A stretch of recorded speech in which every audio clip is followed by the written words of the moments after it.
we haven't managed to solve the asteroid problem. So, therefore, our risk is higher, okay? I'm sure people realize this. If you haven't solved the problems that have caused the prior extinctions and you've added new ones, you've not improved the situation. If you enjoyed that intro, there's going to be a bonus clip at the end. You don't want to miss it, trust me.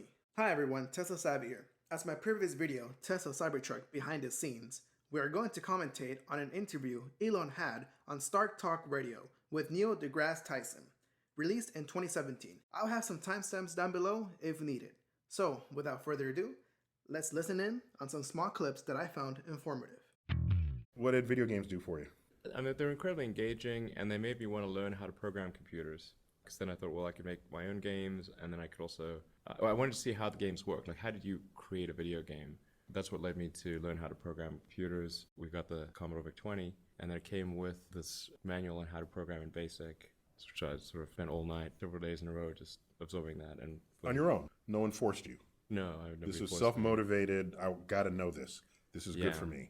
I've spent like 9 or 10 or something. So you were fluent in BASIC at age 9 or 10? Yeah. I kind of got OCD on the thing. Maybe it's not technically OCD, but I certainly got obsessive. Let me put that, at least the O part. So programming is power. Else. You get to control something. Yeah, you can construct a little universe. And when you first do it, you're like, wow, this is incredible. You can actually make things happen. Like you type these commands and then something happens on the screen. That's pretty amazing. Programming. I believe this is where it all started. One young man's mind open to the world of possibilities.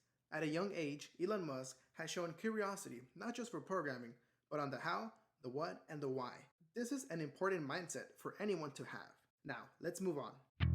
When I was in college, I sort of thought, well, what are the things that are most going to affect the future of humanity? And electric cars, solar power, essentially sustainable. Most people are thinking, I just want a job when I get out. And you're trying to reshape humanity as an undergraduate. I mean, in America, it's pretty easy to keep yourself alive. So, I mean, my threshold for existing was pretty low. I mean, I figured I could like be in some dingy apartment with my computer and be okay and not starve. In fact, when I first came to North America, I was in Canada when I was 17. And just to sort of see what it takes to live, I tried to live on $1 a day, which I was able to do. Wow. You sort of just buy food in bulk at the supermarket. Rice and beans and... Yeah, I went more for the hot dogs. Hot dogs, okay. Hot dogs and oranges. But you do get really tired of hot dogs and oranges after a while. College. Now we are much older, experienced, and have grown a lot. One thing I found humorous that he said was hot dogs and oranges, and not rice and beans, which is something that you hear everywhere else. Yes, I'm talking to you, Dave Ramsey. Cough, cough, cough. But on a serious note, Elon's mindset at the time was, how can I survive with the minimum amount and accomplish a lot more? He did the experiment and saw what was needed. So what else to do but to execute? Am I correct, ladies and gentlemen? Let's keep it going. On this next clip, Elon talks about 5 key things he wishes to be involved in, 2 of whom he didn't think he would have the opportunity to be involved in. I try to think of, okay, what are the things that seem to me would most affect the future of humanity? There were really 5 things, 3 of which I thought would be interesting to be involved in. The 3 that I thought would definitely be positive would be the internet, sustainable energy, both production and consumption, and space exploration, more specifically the extension of life beyond Earth on a permanent basis. And then, although I never thought I'd actually be involved in that. That was simply something I thought that was important in the abstract, but not something I thought I would ever have an opportunity to be involved in. And then the 4th one was artificial intelligence, and the 5th one was rewriting human genetics. We have internet.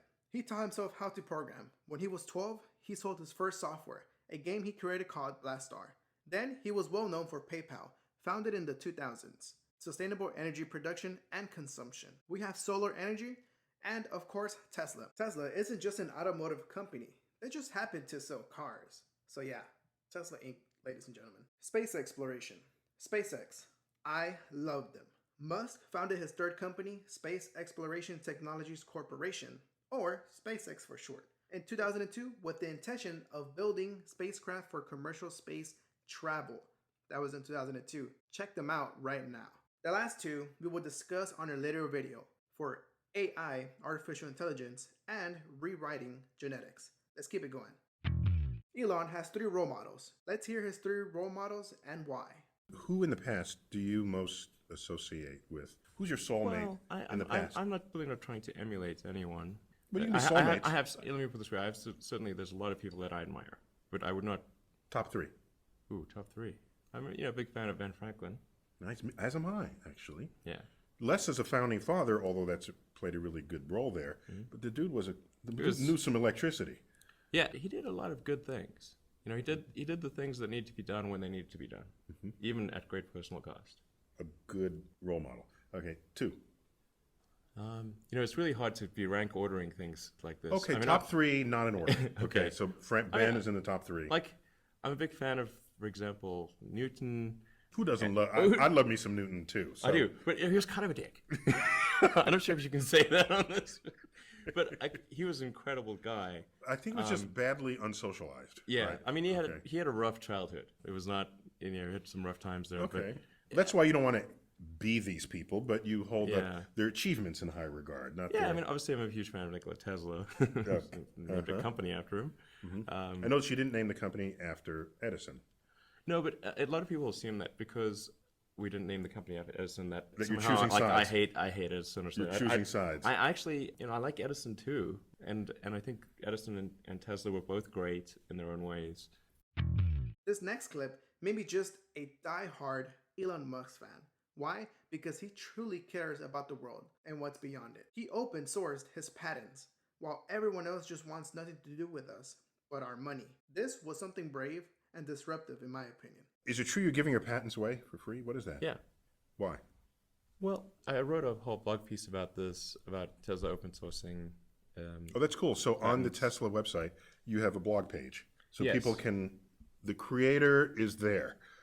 Yeah, I wrote a whole blog piece giving my sort of full thoughts on patents. I mean, I think our patent system needs reform. Lots of patents that are granted that shouldn't be granted. I'm not saying we should completely get rid of patents, but the operating principle of patents should be, of a patent structure, should be to promote innovation, ensure that more good inventions come to light.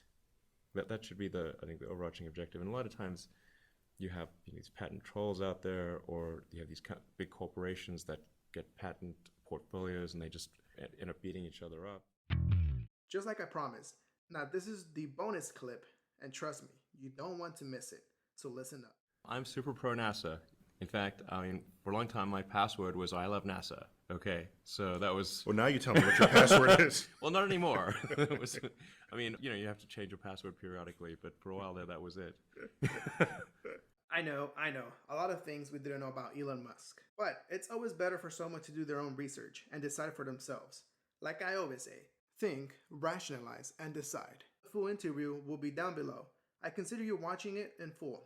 This is Tesla Savvy. If you found this video informative and enjoyable, please do consider liking and subscribing, and commenting down below your favorite part. Now, according to my YouTube analytics, 85% of my viewers are not subscribed, so please subscribe if you haven't already, and I'll see you all on the next one.